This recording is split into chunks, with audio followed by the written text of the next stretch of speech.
There was a time when logging into an MMO felt like stepping into a second life that was just as real as the one outside your screen. You didn't just boot up a game, you arrived somewhere.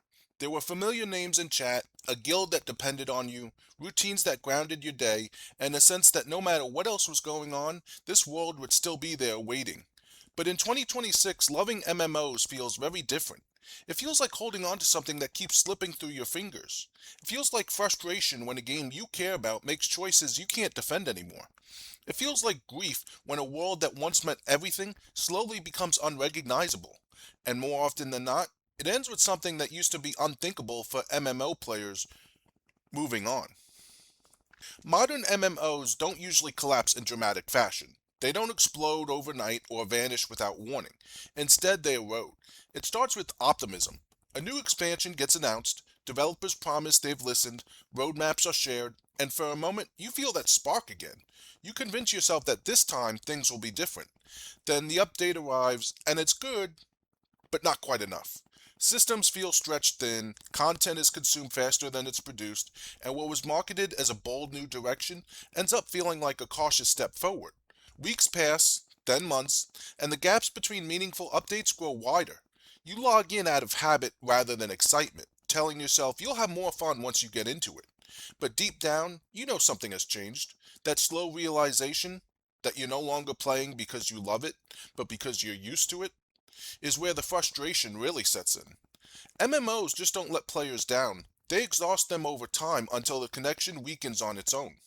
This ties directly into the slow death of MMO loyalty. There was a point where loyalty wasn't just common, it was expected. Players would dedicate years to a single game, building identities within those worlds. Saying, I play this MMO meant something. It was part of who you were as a player. In 2026, that kind of loyalty is becoming increasingly rare, and it's not hard to see why. The structure of modern MMOs actively discourages long-term attachment. Seasonal models reset progress every few months, battle passes turn engagement into a checklist, and entire systems can be reworked or removed, making months or even years of effort feel temporary. When players realize that their time investment isn't being preserved in a meaningful way, they stop committing at the same level. They stop seeing their character as a long-term project and start seeing the game as something to engage with in bursts.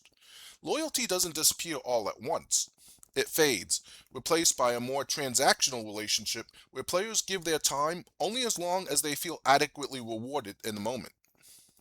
At the same time, the sheer number of MMOs competing for attention has fundamentally changed how players engage with the genre. There are more options than ever, each one promising to fix the problems of the others. One game has better combat, another has stronger storytelling, another has a more rewarding endgame, and another nails social systems in a way that feels authentic. On paper, it sounds like players should be in a golden age of choice, but in reality, it creates a constant sense of comparison that makes it incredibly difficult for any single game to feel complete. You log into one MMO and enjoy it, but you can't help thinking about what another game does better. That thought lingers, and eventually it pushes you to switch. Then the cycle repeats. Over time, this constant movement creates a kind of fatigue where no game fully satisfies, not because they're all bad, but because each one highlights what the others are missing. Sticking with one MMO today isn't just a matter of preference. It feels like ignoring better options, even if those options come with their own flaws. What often gets overlooked in these conversations is the emotional weight of leaving an MMO behind. For players who have spent years in a single world, walking away isn't a simple decision. It's not like finishing a single player game and moving on to the next. It's stepping away from a version of yourself that existed in that space. Your character represents time, effort, and memories. Your guild represents relationships that formed over shared experiences, late night raids, inside jokes, and moments that only existed because you were all there together. When you stop logging in, those things don't just transfer somewhere else. They stay behind. Even if you keep in touch with some people, it's not the same as being in that shared world. That's where the grief comes in. It's subtle, but it's real. It's the realization that something meaningful has ended, even if the servers are still online and the game is technically still there. And yet, despite all of this, players keep coming back to MMOs. Not always to the same ones, and not always for the same reasons, but the pull of the genre hasn't disappeared.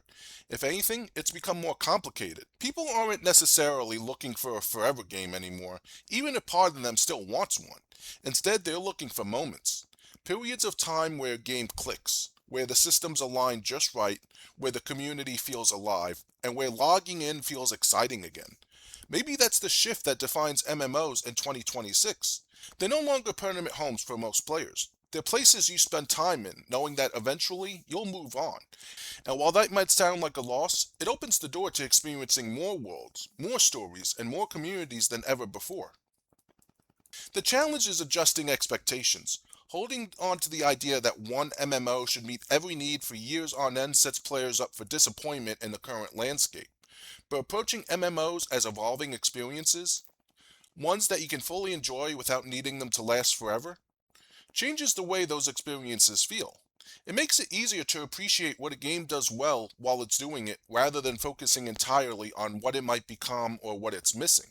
It doesn't eliminate frustration, and it doesn't erase the sense of loss when you move on, but it reframes those feelings as part of a broader cycle rather than a failure. Loving MMOs in 2026 is complicated. It's not the same kind of loyalty driven, all in commitment that defined the genre for so long. It's a mix of excitement, disappointment, attachment, and eventually letting go. It's understanding that even the games you love the most might not hold you forever, and that's okay. What matters is the time you had, the experiences you shared, and the moments that stuck with you long after you logged out for the last time. Those things don't disappear just because you moved on. They become part of why you keep searching for that feeling again, even if you find it in a different place each time.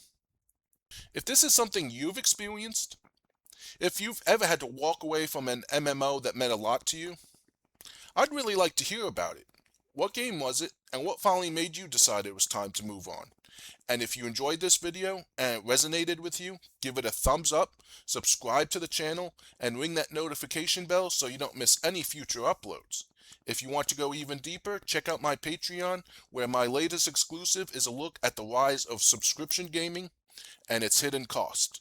Thanks for watching, and as always, game on.